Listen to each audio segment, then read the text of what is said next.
Hey, David Wallimann here. Thank you for joining me for today's Masterclass. We're going to learn how to play outside. I'm glad you joined me. We're here for an hour. Guys, I don't want to do this. It's too cold outside. Thank you. Have a good weekend, everyone.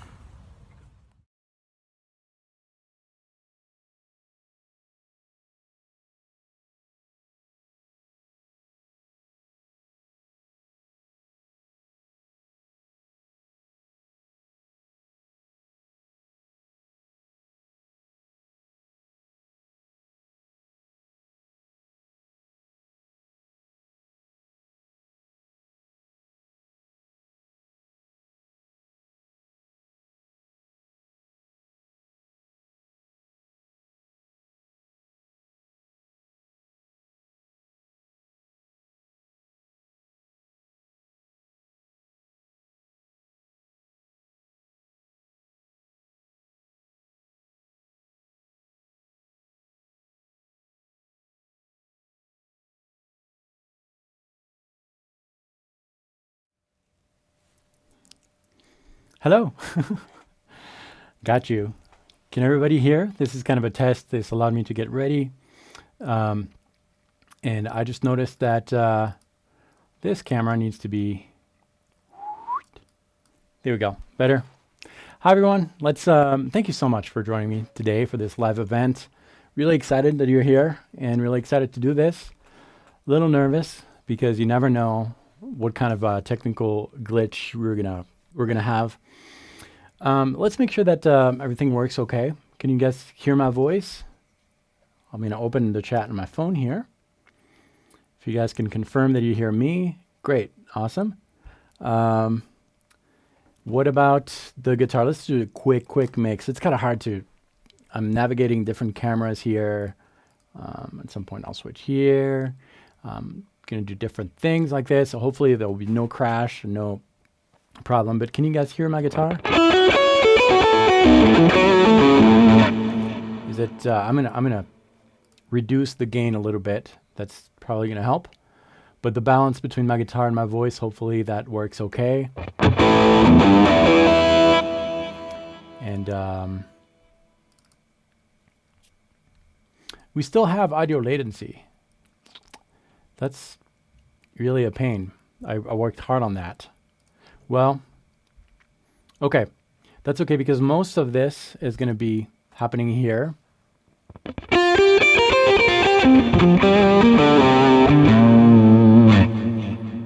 What about this shot right here? Is this in sync, more or less? Okay, so that's really the important part. And maybe what we can do is simply, I'll just have to not be as fancy as I was hoping to be. And I can just talk to you and we'll get to the playing part in a little bit. I just want to chat a little bit and then most of this is going to be a close-up of the guitar and we'll talk about all this. So the gain, is that the gain on the guitar? It could be like this does something a little weird when I'm streaming.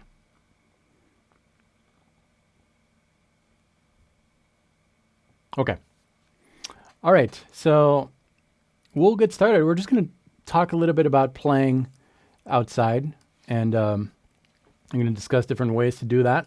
So I realize that some of you might be, well, there's different levels of playing and all that. So we're going to, I just want to preface this by saying that playing outside of the key, we can analyze like crazy all the things that are going on. We'll talk a little bit about that, but we're not going to talk too much about it. Because you can explain anything. Anything can be explained with music theory, but that's not really the point. The point here is to give you guys some ideas to add some kind of fusion flavor to your improvs. Playing a little bit outside, but we don't necessarily need to know what's going on because the whole point of playing outside is to bring the listener back in. That's really the whole point of it, I think. For me, that's what's appealing. If I started a track and played outside completely from the start to finish, then it sounds just off key. That's all. It just sounds weird. And what we're trying to do here is to play most of the time in key, bring the listener to an uncomfortable state, and then bring him back in. And it's the bringing him back in that is really, really important. But there are some things that we need to know when we're outside to still keep the listener engaged with what we're saying and not lose him. Can you hear this? This is bedtime in the household. I knew this was happen. And if you hear some kids screaming, well, my kids don't like naps. They're kind of like me, but they have to. So apologies in advance. Okay.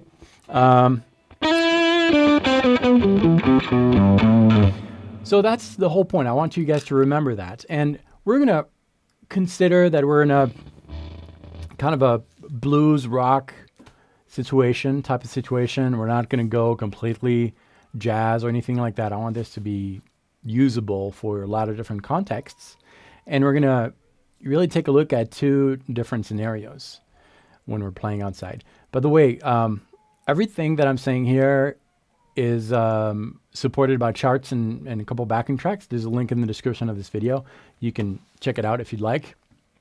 It's free. Just enter an email and I'll send it to you. But so that's the idea. This is for blues rock players, not necessarily full-blown jazz players, but people who want to incorporate a little bit of jazz into their playing, a little bit of that kind of flavor. So we said that the whole point of playing outside is to bring them back in. And we're going to take a look at different ways to do that with two main categories. We're going to look at a minor 7 chord and a dominant 7 chord. So for those of you who don't know what a dominant 7 chord means, dominant means two things. In order to be dominant, something needs to have a major third and a minor 7th. So that 7 chord basically is a dominant 7 because it has a major third and a minor 7. So if I play an A7 like that, that's a dominant 7 chord. And the minor 7 is kind of the minor variation of that particular chord. And although some of you might not be familiar with these two scales that we're going to talk about, that's okay. I'll give you some alternatives. But most of the times when, depending on the style of music, but again, I'm considering that we're blues rock type of players, most of the times the two main scales that we're going to use are Dorian and Mixolydian. The Dorian is a minor scale and the Mixolydian is a major scale. It has to do with the third. So when we play over a minor 7 chord, we'll play Dorian.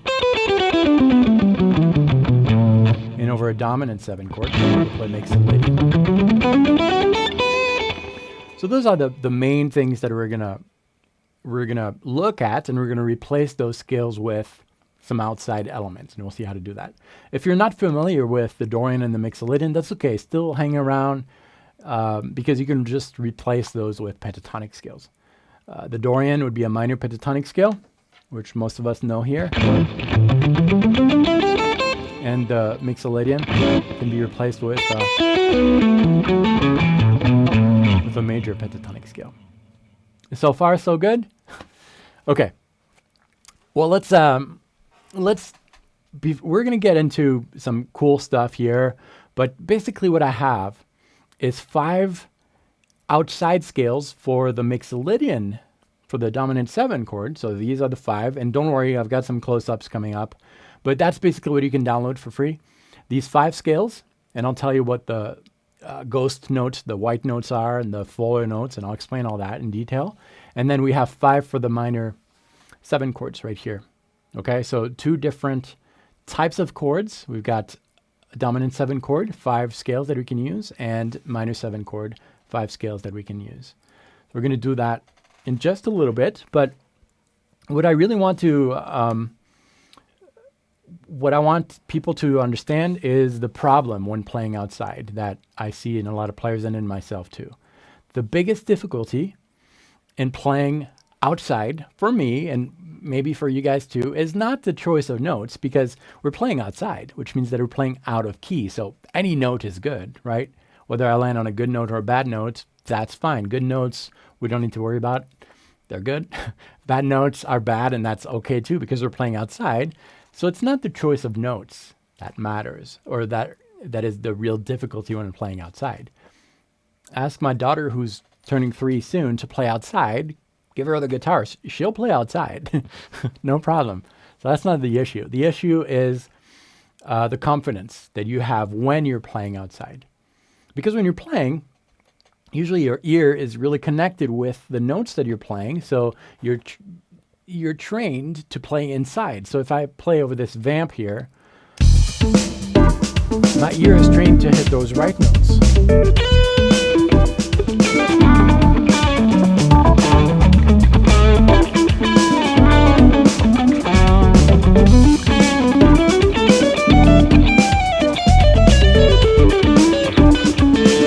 Right? And that's my connection with what I'm playing. How's the balance there between the backing track and the rest? I hope it was okay.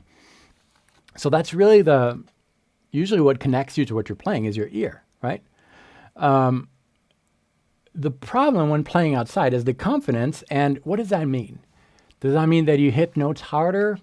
No, that's not what it means.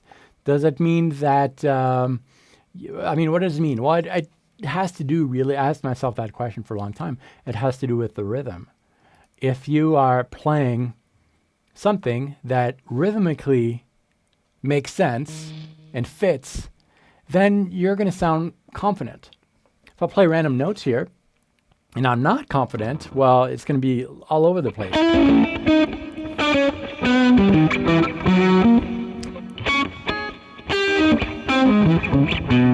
A lot of hesitations. I'm not secure in what I'm going to play. That doesn't work. However, if I have this rhythm appeal to it,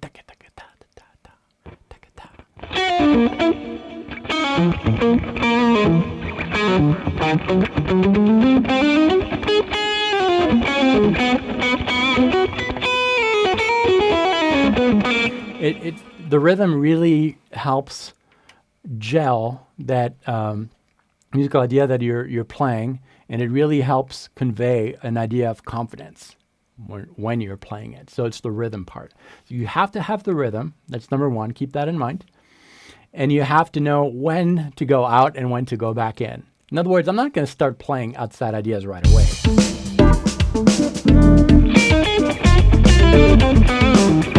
Right? It doesn't work. So you need to know when to go in and when to go back, or when to go out and when to go back in.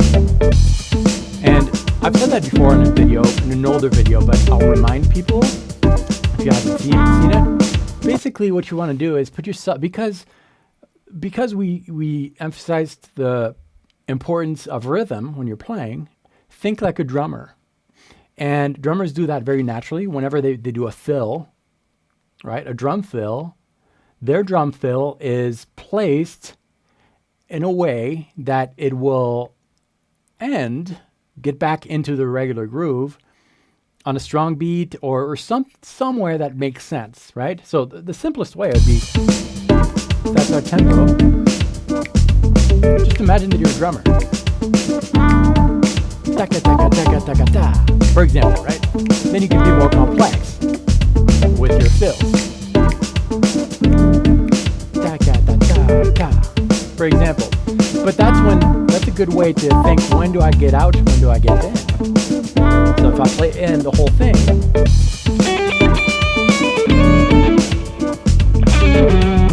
that's all in.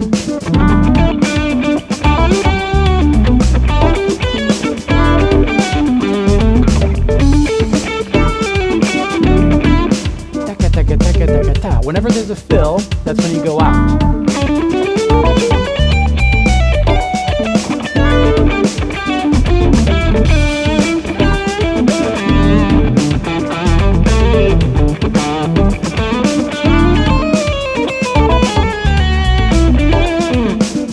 You know what I mean? So this is being recorded, by the way, so you'll be able to rewatch it.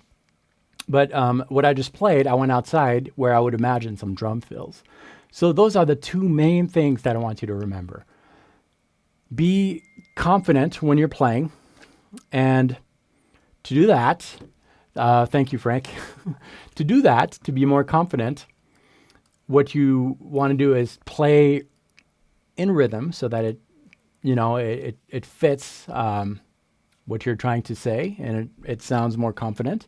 And then go outside where the drum fills will be. So it's very simplistic, but that's really going to help you out. Okay, let's look at some scales. All right, so 2 different scenarios, a minor 7, and take notes if you want to. A minor 7 chord on which we're going to think of it as a Dorian mode or minor pentatonic. That's all the inside stuff. That's hopefully things that you know how to do. You need to know how to play inside before playing outside, right? And then we'll look at some ideas using the Mixolydian, so dominant 7. And then we'll tie everything in together. Okay, and really quick, for those of you who are asking, this particular vamp that I'm using, there are 2 vamps today, two backing tracks. They're part of the 1 chord backing track pack available on my website, guitarplayback.com, but you can get those 2 for free with the charts, and I'm leaving the link right there, and it's also in the description of this video. But do that after. Don't leave. Watch the full session. You don't need those charts because I'm going to show them on the screen for you guys. Okay. Everything good so far? All right. So let's take a look at some scales. And those scales, I organized them into... we're going to start with the minor 7, okay? I organized them from top to bottom, from least outside to most outside sounding, okay? But in essence, it doesn't matter. You're just playing outside. And those are not the only scales out there. I'm going to show you my train of thought when I did this. Let's take a look at the first one, okay? Here we go. So this is the main view we're going to use during this session. This is the first scale. And we're looking at an E minor 7 context. So the backing track that you're hearing now, this is all E minor 7. All the notes that you're hearing are extracted from an E minor 7 chord. That means that I could play a lot of different things, but we're going to consider Dorian,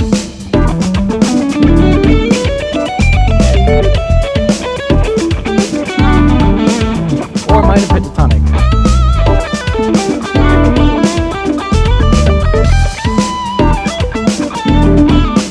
Okay, so all that is the inside stuff. Let me show you why I wrote that particular scale, which is not a scale, it's an arpeggio. This first one is an arpeggio, this first idea. Okay, well, hopefully you already have some experimentations with playing outside. And you probably do, because most of us are familiar with the blues scale. The minor pentatonic scale is a 5-note scale. Oh, too loud. Okay, Frank's texting you. My friend who lives down the road. Okay, backing track down just a bit. I thought you said that the backing track was too low, so I brought it up. Okay, here we go. All right, so, and thanks for letting me know. So we've got a minor blues scale is basically a minor pentatonic scale, which is root 1, minor 3rd, 4th, 5th, minor 7th, to which we're adding that weird note, the flat 5, which has nothing to do with a minor pentatonic scale. That's completely outside. If I play on that, you see how it clashes? That's outside. But a cool thing here is that if we take the minor pentatonic scale with its notes, I can extract from that almost this particular arpeggio here, almost. As a matter of fact, if you look at the minor blues scale, I have within the minor blues that root, which is the red notes that you can see on the screen, the flat 3, that's part of the minor pentatonic scale. Normally we have a 4th and a 5th, but we're going to skip that. We're just going to play that blue note and the minor 7s. Those 4 notes make a minor 7 flat 5 arpeggio. So really, in essence, I'm extracting from the blues scale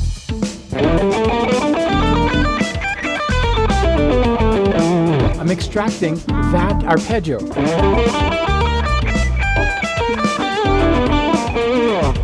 Pretty cool.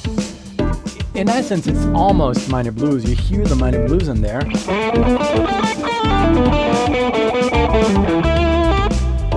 But I'm rearranging the notes in a way that it sounds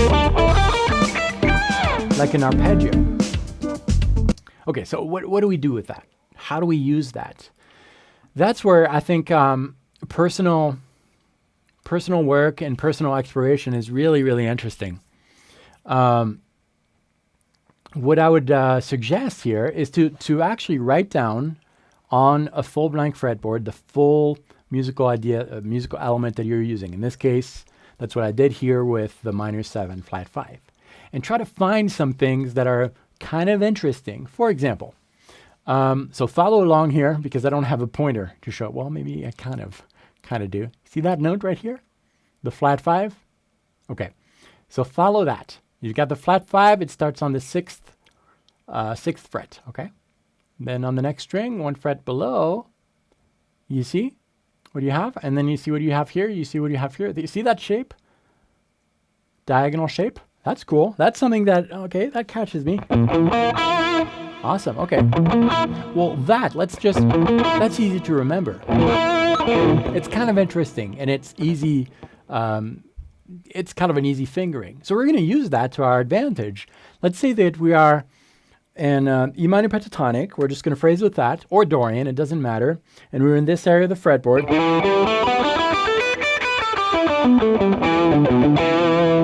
Okay, well, that right here, the 5th string, 7th fret, that's not a red note, that's the root.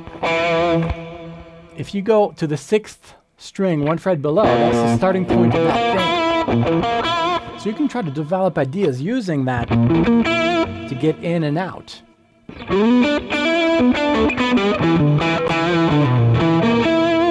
Okay, that's cool. Let's try something similar to that and play around that kind of idea with our loop here. And now that I'm playing, feel free to let me know the balance here.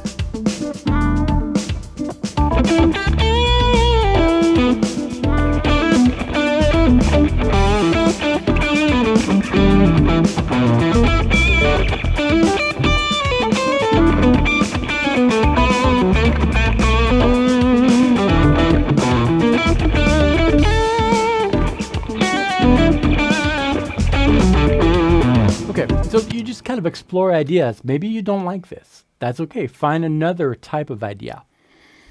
But that's kind of the exploration type of thing. And really quick, I want to mention, if you look at this diagram right here, there's some full notes and some white notes. The white notes, the hollow notes, those are the outside notes that don't fit our Dorian mode. So right now there's only one, the flat 5. And that's why it's a simpler idea to practice going outside, because there's only one note that is outside as opposed to a lot more. Make sense? So that's the idea here. This idea here, I don't like that personally. So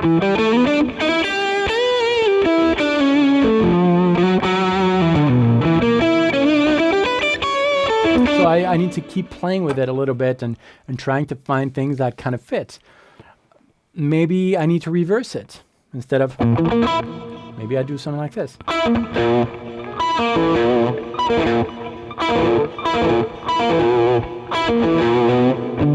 Okay, so let's just explore again.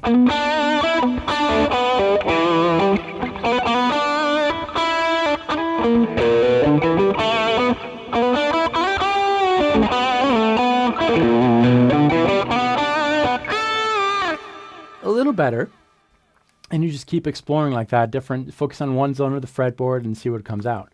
But that's basically how it comes out of that. You look at the inside notes and find something that is just one note away. That's an easy way to start doing that. I'm going to improvise a little bit. Most of this is going to be in, and try to think of the things that we talked about, like rhythm, confidence. So having some kind of maybe rhythm motif in the back of your mind. I always use 16th notes. I'm going to base my improv on that. That means that every note that I play will fall somewhere in there.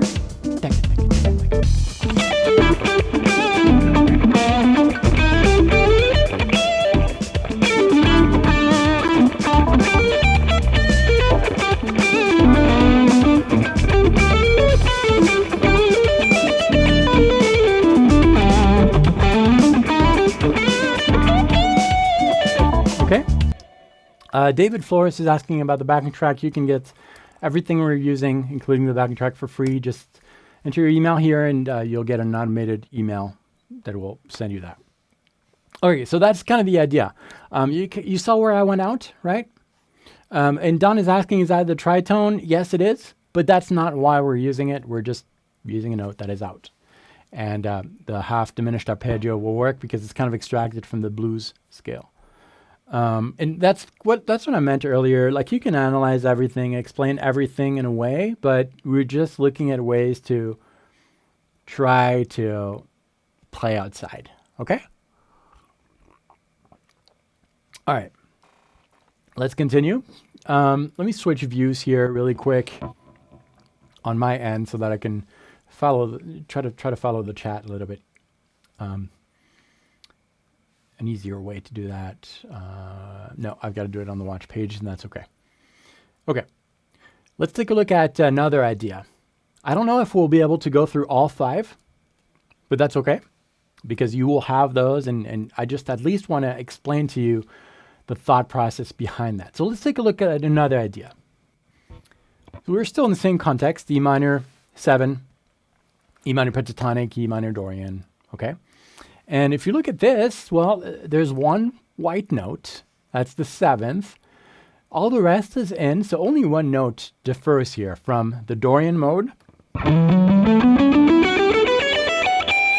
and the melodic minor mode, which is that 7th. Okay? And the way that I would approach this, same exact way as we did with the previous one. Instead of learning the full scale, just look at the full scale, visually look at it, and try to find some interesting things. Well, let's see. Can we find something that is interesting? And something interesting to me might not be to you, but something interesting. I've got something here that I kind of like. Okay, you see this 4th right here? We're on the 6th string, 5th fret. You see that? Now look at this one. You see that? The 5th. These two notes are separated by a full step. And then one string above, you've got a note run in the middle. That's the 7th. Okay, so in essence, we have something like this. Okay? That's cool because I noticed that I have the same exact shape. But this time, instead on the starting on the 5th string, I'm starting on, where is it? Right here.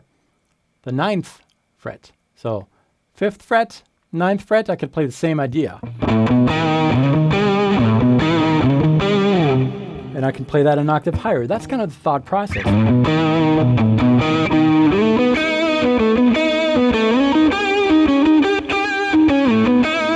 Cool, I like that. That's something that I found visually appealing and interesting. And it's easier to remember. So now I could play a little bit inside. And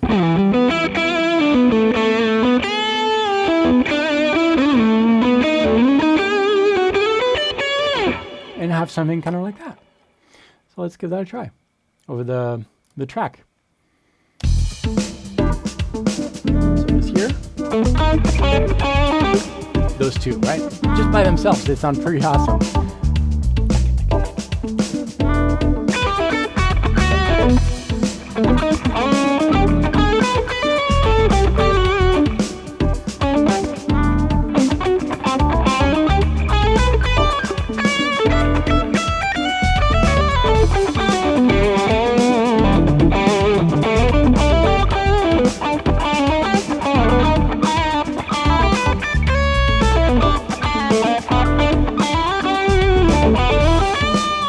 Okay, you see what I'm saying?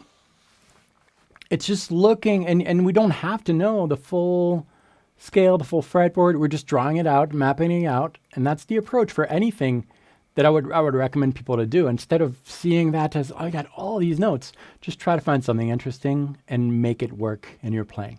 Another interesting thing that just caught my attention right here, you see this, sorry, it's reversed. You see that we're looking at the 7th on the 5th string, 6th fret.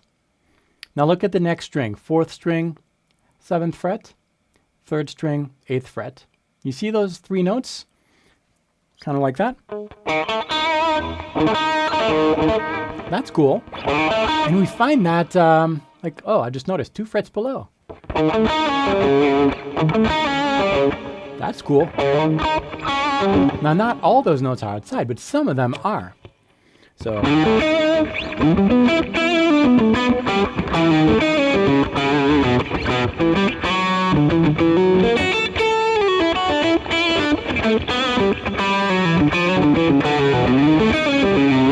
Okay, that kind of thing. And there's other places you can find it right here, for example. 10th frets, too.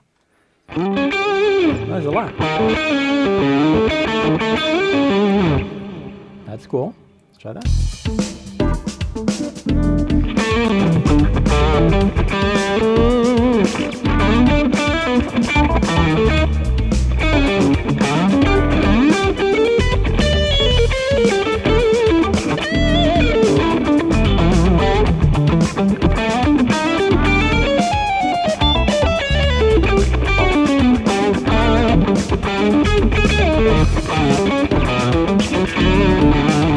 Okay, so that kind of thing.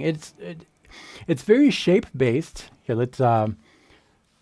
let's change a little bit right here. Let me talk to you. Gotta talk to you.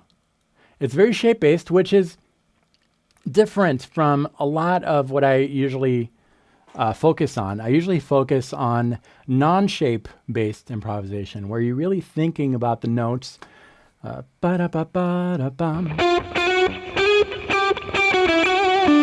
Thinking about the idea, reproducing it. So it's really soul based. You're thinking about the music inside, then delivering it. Playing outside is a little different for me. I think more in terms of shapes, finding interesting things, because we're playing outside. The melodic idea, for me, what's appealing to me when there's outside elements is not necessarily the melodic idea, but the state of uncomfort that you're in and then bringing you back in. That's what's appealing to me. So that's my idea with that kind of thing. Does that make sense? Okay. For those of you who just joined me, thank you so much. This is being recorded. You can always rewatch it, but stick around, stay with me. I didn't get my coffee this morning. Need it. And we're basically exploring, right, 2 different scenarios, minor 7, dominant 7, and looking at different ideas to play outside. Okay.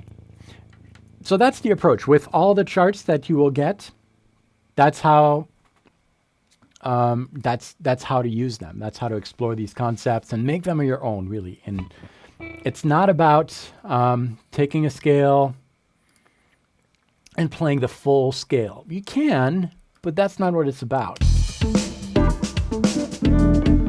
Play the whole scale. Might sound a little...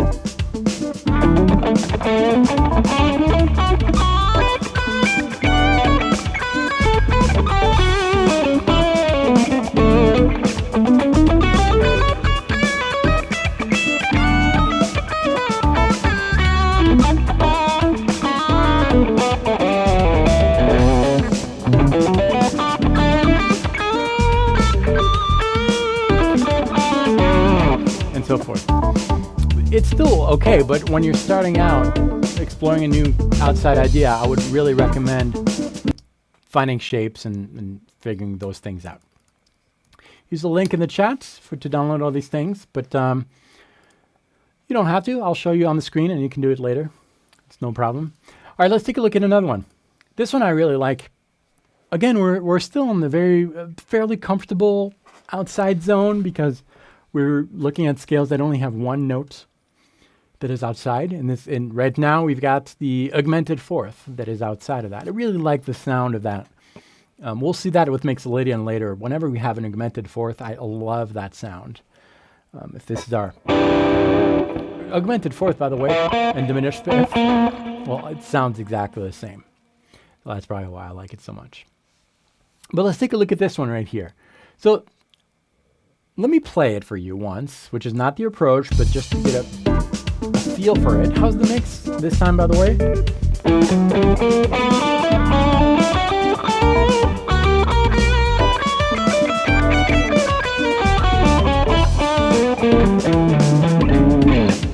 That's the sound, the color.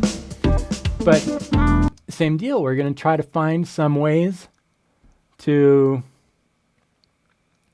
play that, some shapes, different shapes, and see what comes up. Let's see. I've got one. Okay, take a look at this. Take a look at the root here on the 5th string, 7th fret. That's our E. And take a look at the 2nd, major 2nd, which is 2 frets above. And then take a look at the 4th string. We've got the augmented 4th and the 5th. So that shape. There's other places we find this. Or is there? I thought I found one.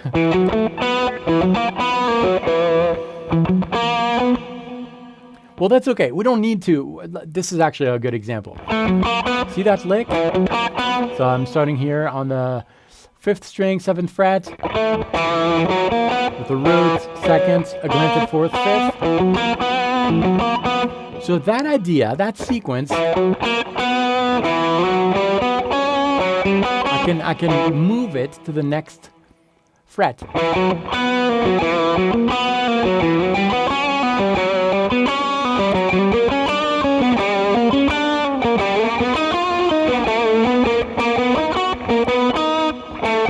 Sorry.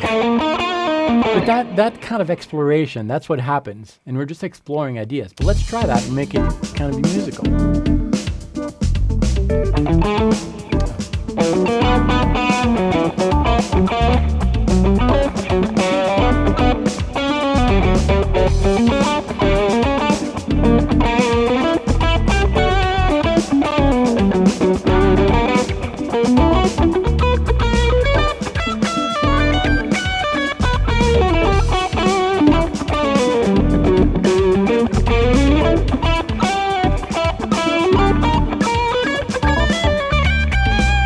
So all this was outside, but I can go back in whenever I'm feeling like mentally drained a little bit. We'll try that.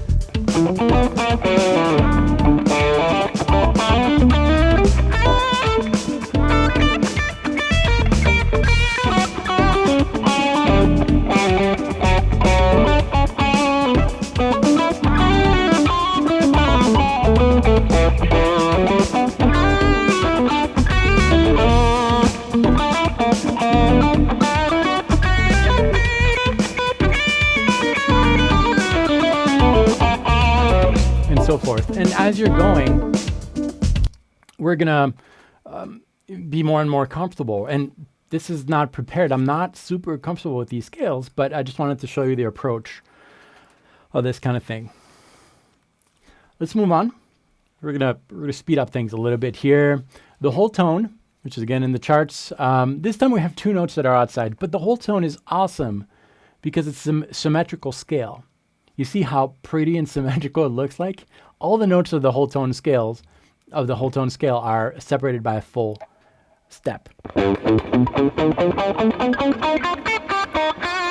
Always. That means that if you learn a lick somewhere in the whole tone scale, you can repeat the same exact fingerings 2 frets above.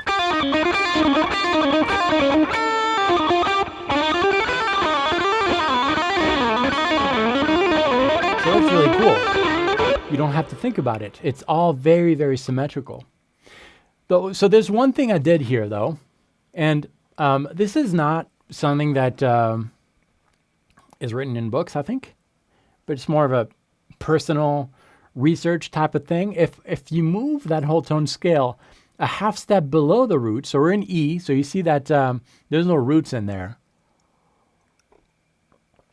There's no roots, and the root of the whole tone scale could be any of the notes because it's symmetrical. But basically the idea is to think in terms of you've got your key, E Dorian,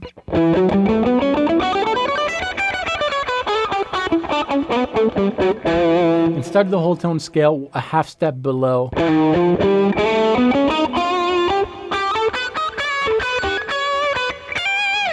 A half step below the root. And that way, some notes are going to be in, some notes are going to be out. If you didn't, there will be a lot more outside notes. Okay, make sense? So let's give that a try. I'll play in. Think in terms of the drums. Whenever you think that a drummer will play a fill, at some point, that's when I'll probably go out, and I'll come back in when the fill is over. So taka taka taka taka ta, that kind of thing. Let's give that a try. But I'll be in for most of the time, right? So E minor pentatonic, E Dorian.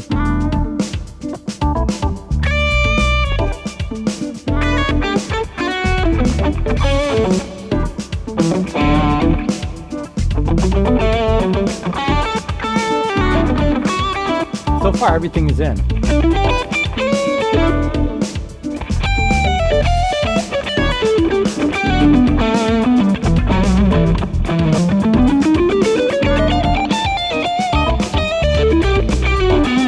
You heard that?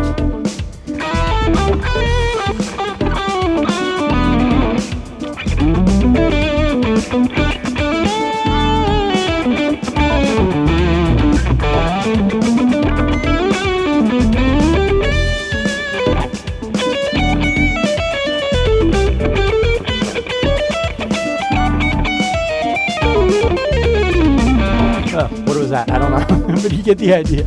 I didn't get back in, so you're probably very frustrated right now. You needed a resolution, but you get the idea, I hope. And then the last one that I want to show you for the minor 7 is right here, and that's the diminished scale, one of them. This one starts with a whole tone, and you can see here that we have 3 notes that are outside. But the cool thing with this is it's also kind of a symmetrical scale, because take a look at this, for example. We're going to look at the very top, the first string, so all the way up, the high E string. Let's take it from the minor 3rd, for example, all the way up to the 15th fret. Where you see this pattern, we've got flat 3, 2, root, all those are in, and then 1 fret below, so that shape. So I'm doing a slide here, by the way, pinky, ring, index, slide down. Where you have the same exact shape, but this time starting from the 14th fret. And then the 12. So that's really cool, because now we have an interesting visual thing that we can use in multiple ways. Let's try that. So I'll start in.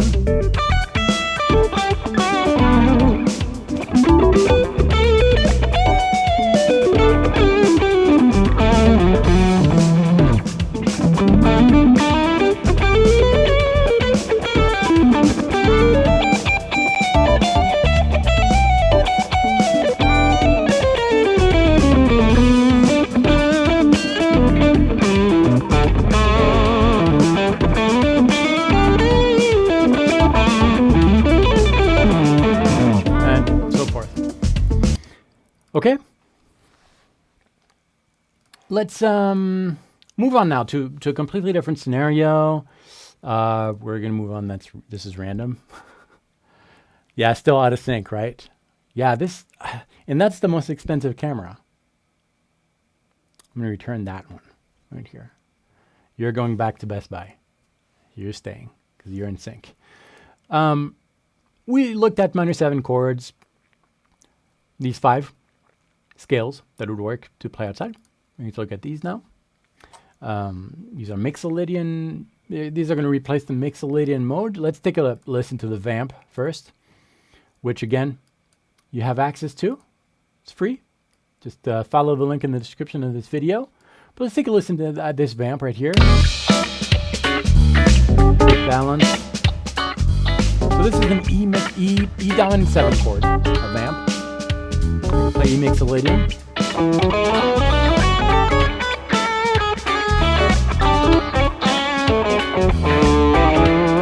Or E major pentatonic.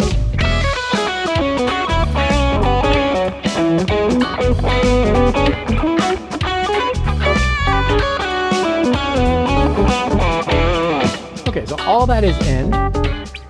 Strong rhythm awareness to be perceived as confident.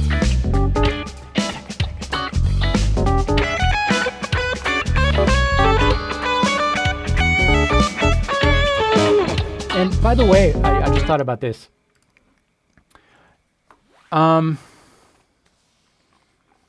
When when I'm thinking rhythmically like that, with the subdivision, not only the notes that I'm playing should be in, but also the ghost notes, like those. That adds a lot, but they've got to fall on one of the subdivisions that you chose. You heard that? There's a lot of those ghost notes in my playing that I think add a lot.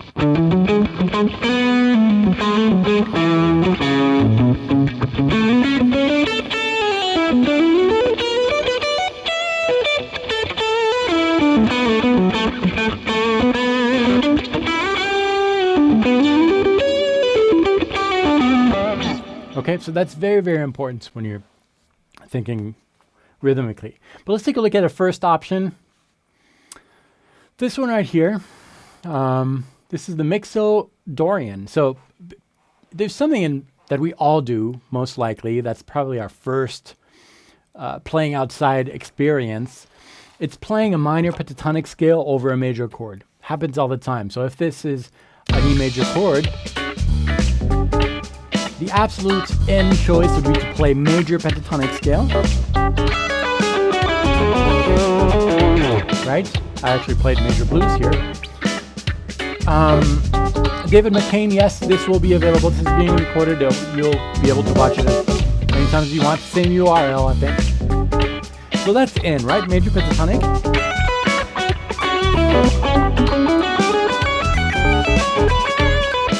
But a lot of us can feel that they can play minor pentatonic.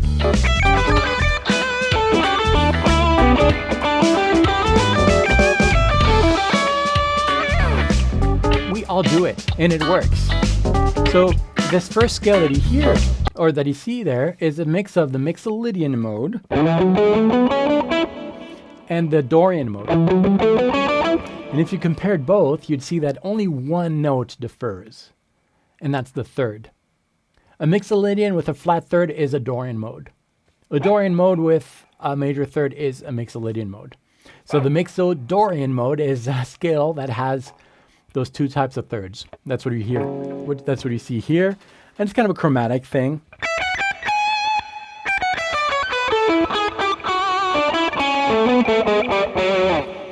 And that's going to bring you a little bit inside some of the outside elements. And again, remember, playing outside, you need confidence, which happens with the rhythm. You need to know when to go outside. And that's usually happening when you think in terms of a drummer. Where would he start the fill? Where would he end the fill? The drum fill. And let's give that a try. This is almost not going to sound outside because we're so used to hearing that minor third over a major, over a dominant chord.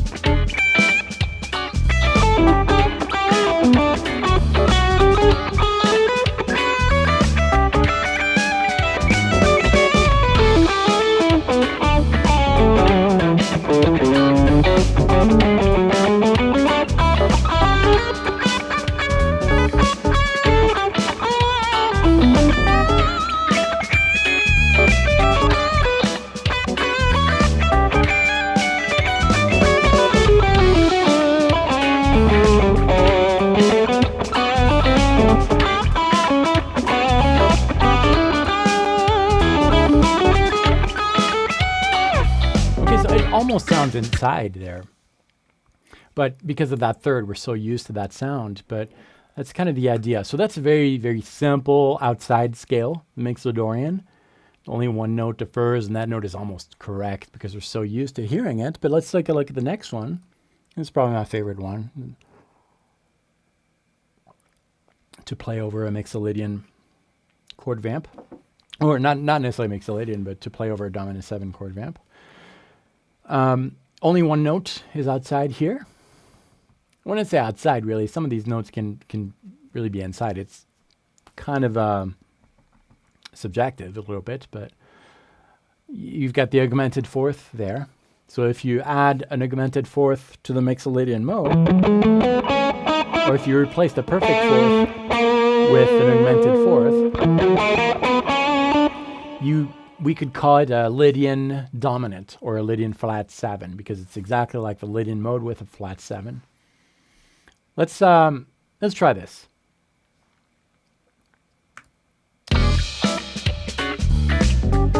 I'm just going to play the scale to get used to the sound.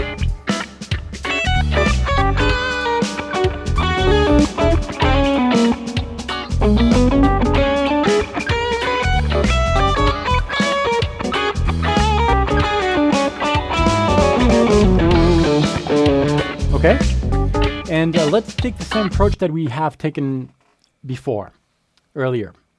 We're going to look at the full scale, and we're going to try to find some interesting things here.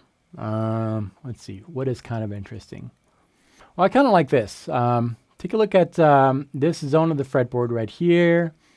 Take a look at what's happening on the third string. On the third string, we have frets 6 and 7. That's for the major sixth and the flat 7. Okay, you see that? So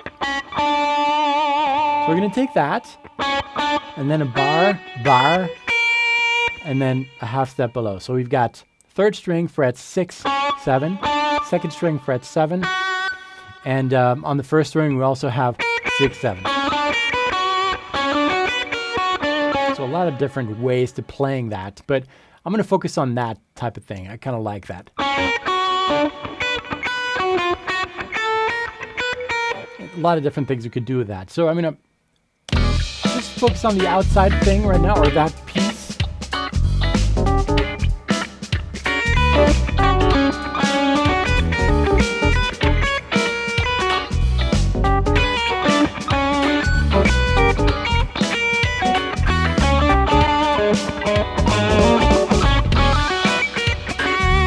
Just kind of gradually adding a note here and there.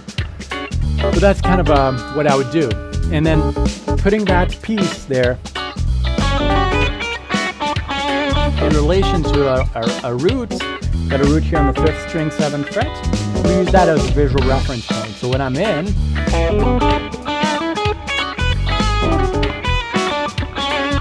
I know how to get out. And that sounded kind of cool, actually. Let's give that a try. So I'll play it in.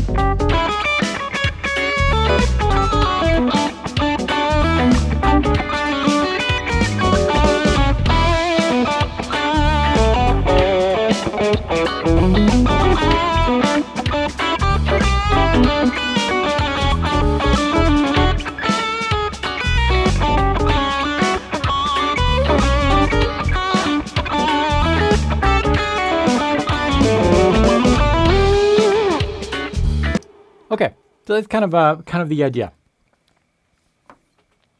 Let's take a look at the next one. Hey, look at that. We know that one. That's the whole tone scale that we covered earlier with the Dorian. But this time we do have a root. We start the whole tone from the root.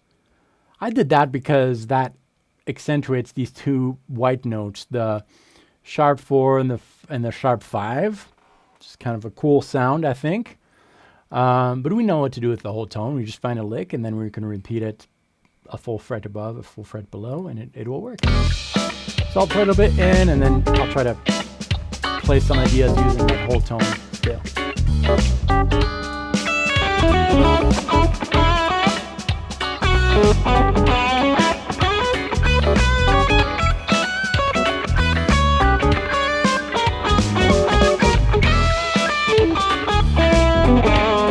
You heard that?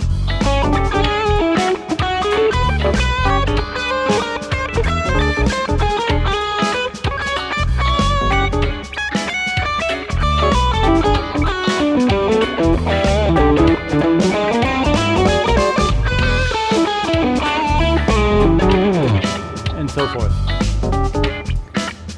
All right, let's move on.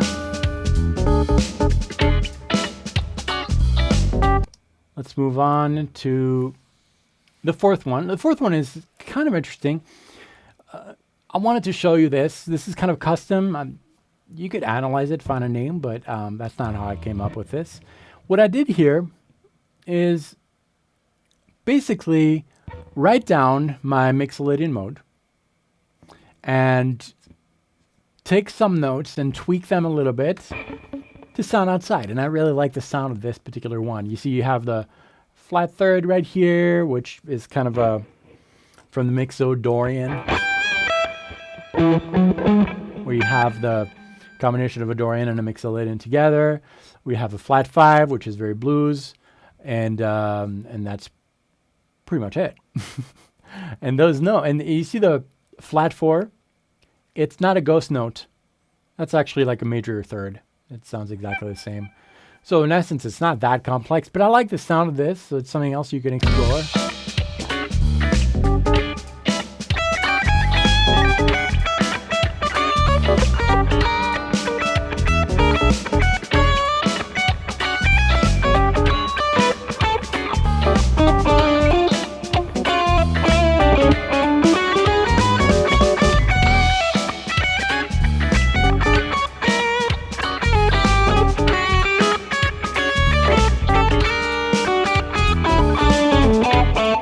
And so forth. So it's a lot of searching around, but all that to say that you're not limited to the scales that have a name or that are conventional. You can make your own, and as long as you have that rhythm element, I think that will really, really help you out. And finally, the last one that I wanted to share with you is this one right here. That's also the diminished scale. This time it starts with a half step, half whole. And I'll talk to you after about, I don't want any confusion about how to go a little further. But this again is symmetrical.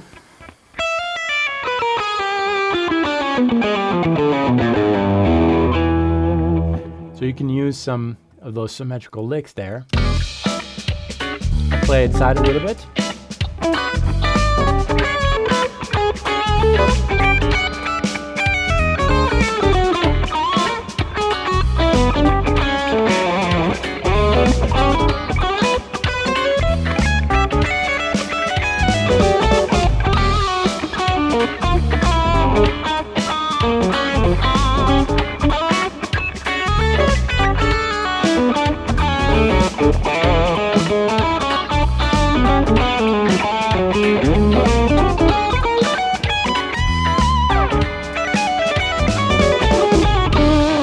So forth.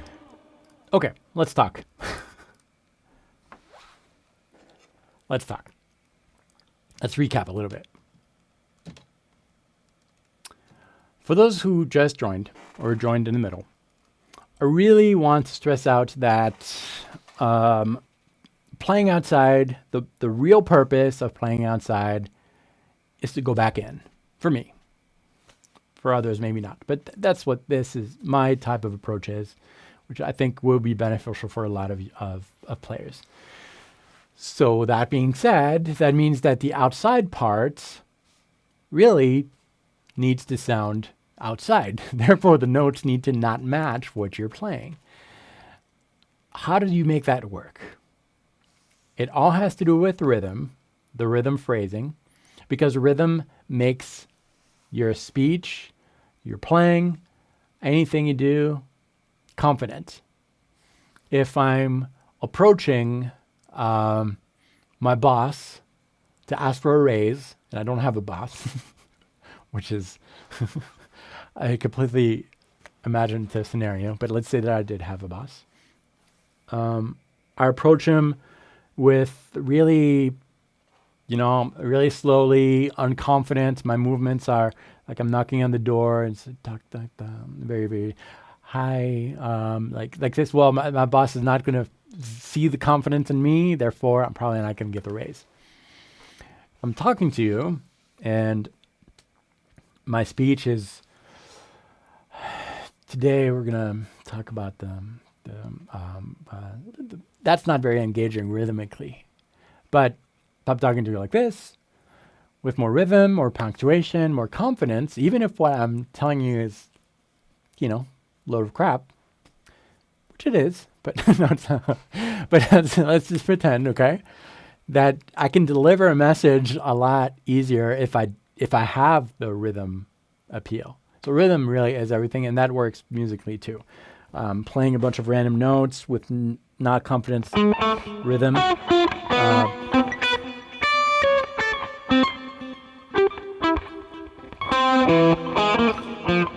That's horrible. But if I add some rhythm to it, not like that.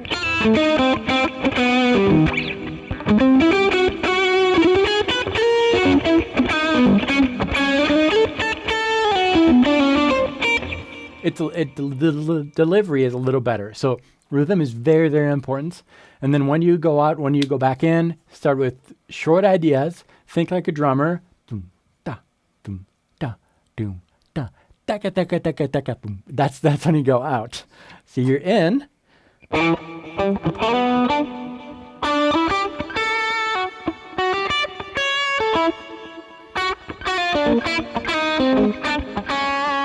You saw that? Felt like a drummer. And then the confidence also has to do with hitting the notes right. So you need to, like, if you're aiming for a note, like I'm aiming for this note, I need to really play it. And that's where these handy diagrams come into the picture. You look at the full mapped out fretboard and you try to find some interesting things that are within reach of your playing, and some interesting things, maybe some patterns, or for example, here's one. You see that chromatic passage right there? Da, da, da, da. Okay. Da, da, da, da. Well, I could play that. Find different ways of playing it.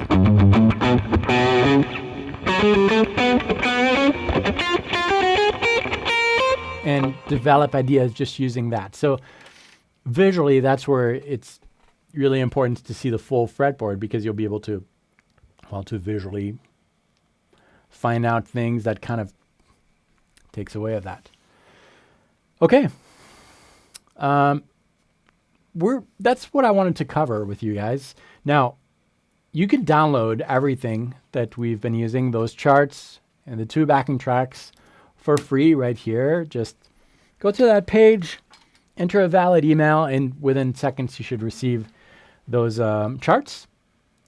And let's open it up to a few questions. If you have anything regarding this or anything else, I'm happy to take some. And if I don't know how to answer, I'll try to find the answer, and we'll cover that. But thank you so much for spending your Saturday afternoon or Saturday evening, whenever it is. Really appreciate your time. I hope that I was worthy of it. This was worthy of it. I hope so. We didn't crash, so that's good. And I'm excited to go back and listen to how the audio went with this. Never know. And I know that I did some tests before, and this sound is not as good as I wish it was, but I tried. Any questions?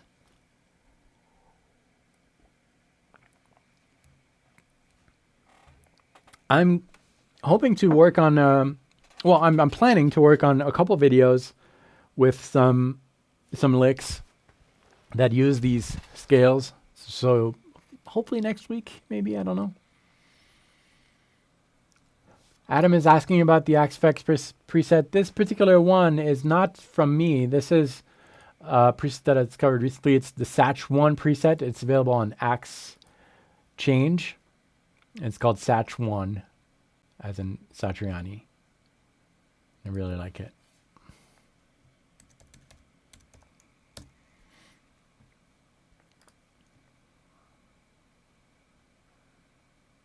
I'm glad the audio is okay.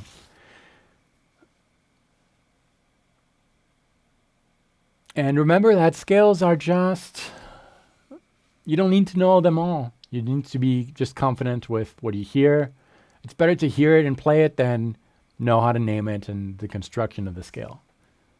And so that's where listening to a lot of music really is important. Alex is asking about the favorite drummer. I don't know. I vary a lot. But I'd say for a long time, it was Manu Katché. He's a French guy. He recorded a lot of different things. I really like what he does. And David is asking if I feel the rhythm or if I count when I improvise. I think I feel it now, but if it's a piece that I'm not used to or a genre that I'm not used to, I probably would count. So it depends. Thank you very much, Robin. Really appreciate it. Thank you for being here. I know that it's not a convenient time for everyone. really thank you very much. This class is being recorded as we speak, so it will be available to rewatch. It should be the same exact URL that you're on right now, so you'll be able to rewatch this. What else do we have? If you have suggestions too, as far as next videos or anything, let me know. Keister is asking which distortion pedal I use for my leads. Right now, I'm really just using the Axe FX2, and this preset is a new one for me, but there's no distortion pedal on it, but it's a super overdrive if I did add one. But I just use presets.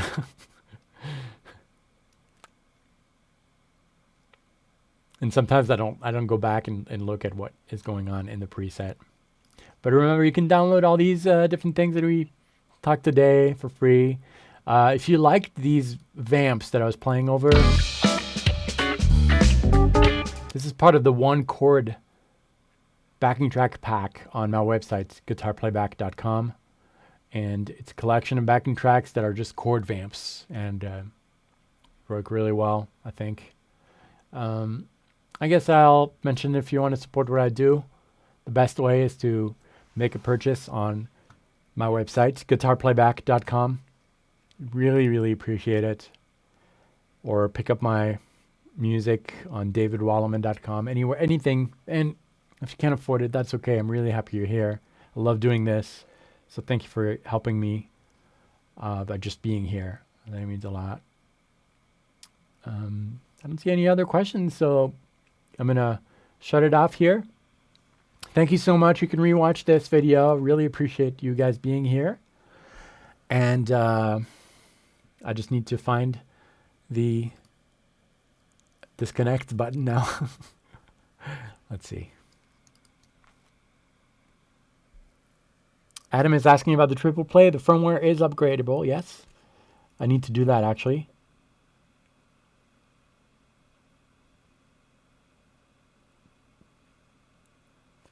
And I see some suggestions. That's great. Adam is asking about the 2 notes reload, if I use it. I haven't used it much lately, but I am very excited about finally getting a Rev amp head to review, the 740, and that'll be in a few weeks, and finally I'll be able to really use this. Really excited to plug a real tube amp in this. That'll be great. And thank you, everyone. Have a good rest of your day. And I'm going to stop the stream here, but I'm going to hang out just a little bit in the chat if there are any other questions. But thank you. I will see you next time.